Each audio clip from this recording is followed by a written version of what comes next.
சூரியநெல்லி போடிமெட்டு சாலையில் ஓரங்களில் காட்டு செடிகள் வளர்ந்து நிற்பது வாகன பயணிகளுக்கு ஆபத்தாக மாறியுள்ளது. சாலையில் வளர்ந்துள்ள காட்டு செடிகளை வெட்டி நீக்க நடவடிக்கை எடுக்க வேண்டும் என்ற கோரிக்கை வலுவடைந்துள்ளது. சின்னக்கானல் கிராம பஞ்சாயத்தில் சூரியநெல்லியிலிருந்து போடிமெட்டு செல்லும் சாலைதான் இது. சூரியநெல்லியிலிருந்து செம்பகத்தோடு குடி வழியாக போடிமெட்டு கடந்து செல்லும் சாலையில்தான் ஏராளமான காட்டு செடிகள் சாலையோரங்களில் வளர்ந்து நிற்கின்றன. தினந்தோறும் ஏராளமான பொதுமக்களும் சுற்றுலா பயணிகளும் பள்ளிக்கூட பேருந்துகளும் உட்பட இது வழியாக கடந்து செல்கின்றன.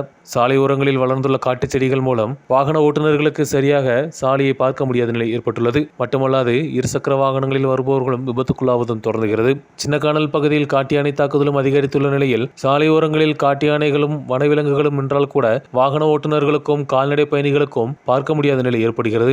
ஆபத்தாக நிற்கும் காட்டு செடிகளை வெட்டி மாற்ற சம்பந்தப்பட்ட அதிகாரிகள் நடவடிக்கை எடுக்க வேண்டும் என்று கோரிக்கையுடன் பொதுமக்கள் முன்வந்துள்ளனர். இது பெரிய ஏதோ ஒரு வனத்துக்குள்ள இருக்கிற மாதிரி இருக்கும். இது வேற எங்கேயும் கிடையாது. சூரியநெல்லியிலிருந்து போடிமெட்டு போகக்கூடிய சாலை தான். இந்த சாலையில இருபுறங்களும் காடு முளைச்சி சப்பும்போது கிடக்குது. இதை இருக்கக்கூடிய அதிகாரிகள் இது ஒரு முக்கியத்துவம் கொடுத்து உடனடியாக இந்த காடுகளை தெளிக்கணும். ஏன்னா நிறைய வாகன விபத்து வருது. அதுபோல் இந்த சாலையில் தான் காணவளக்கு ஆஸ்பத்திரி போகிறதுக்கு ராத்திரியும் பகலும் சில நேரங்களில் போக வேண்டியிருக்கு. யானைகள் நடமாடக்கூடிய இடம்.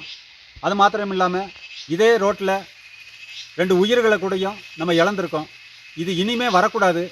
இருக்கக்கூடிய ஆட்சியாளர்கள் உடனடியாக இந்த காடுகளை தெளிக்கிறதுக்கு முன்வரணும்னு சொல்லி பாரதிய ஜனதா பார்ட்டி சார்பாக சின்னக்கானல் வழியாக போடிமெட்டு கடந்து தமிழ்நாட்டில் தேனி மருத்துவக் கல்லூரிக்கு உட்பட இது வழியாக ஏராளமான வாகனங்கள் கடந்து செல்கின்றன.